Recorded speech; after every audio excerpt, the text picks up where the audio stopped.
वंदे पुरुषोत्तमम।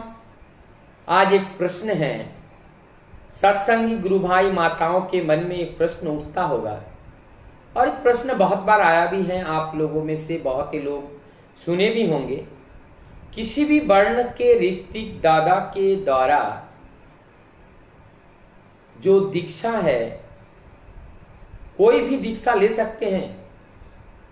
अर्थात इसको मैं दोबारा अगर बताऊं, किसी भी वर्ण के ऋत्विक दादा के पास से कोई भी दीक्षा ले सकते हैं।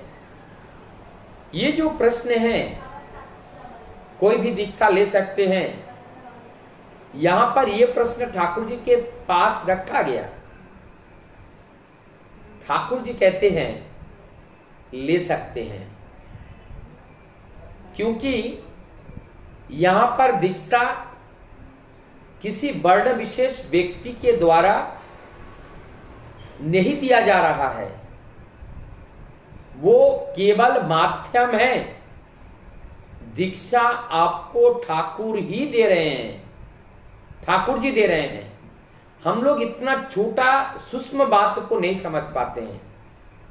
इतनी क्लियर स्पष्ट बात होने के बावजूद भी हम लोग इसमें अनेकों जगह अनेक तरह के अड़चने लगाते हैं कि यहाँ पर जो दीक्षा ब्राह्मण परिवार हैं, ब्राह्मण ऋत्विक के अलावा यहाँ दीक्षा हो नहीं सकता है। ऐसा कहीं पर भी ठाकुर जी ने नहीं बताए हैं।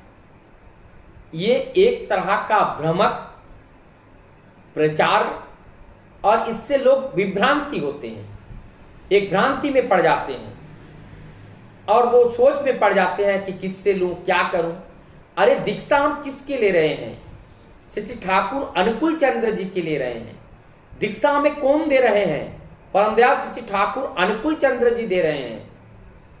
तो वो जो आए हैं हमारे घर में, जो ऋत्विक दादा हैं, वो क्या है? वो हमें पथ प्रदर्शक हैं, हमारे गाइडर के रूप में वो हमें बताते हैं। साक्षी रखकर ठाकुर जी को वहां बिठाकर उनका जो श्रीहस्त लिखित जो पंजा है, उस पंजा की उपस्थिति में ही दीक्षा होती है। यदि कोई ऋत्विक दादा ही दीक्षा देते तो पंजा की जरूरत क्या थी? क्योंकि वहां पंजा की उपस्थिति में ही दीक्षा होती है और जब पंजा का डेट खत्म हो जाते हैं, वो दीक्षा देने का अधिकार उनके पास नहीं होता है। यहां तक कि यदि पंजा लेकर के नहीं गए तो उनका भी दीक्षा देने का कोई अधिकार नहीं है।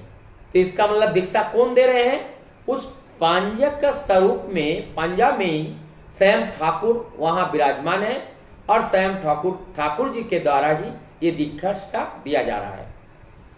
एक बार एक प्रश्न पूछा गया कि अगर ऐसा ही ठाकुर जी दीक्षा देते हैं तो आप ही क्यों नहीं देते हैं? आप ये ऋत्विक संघ बनाने की जरूरत क्या थी?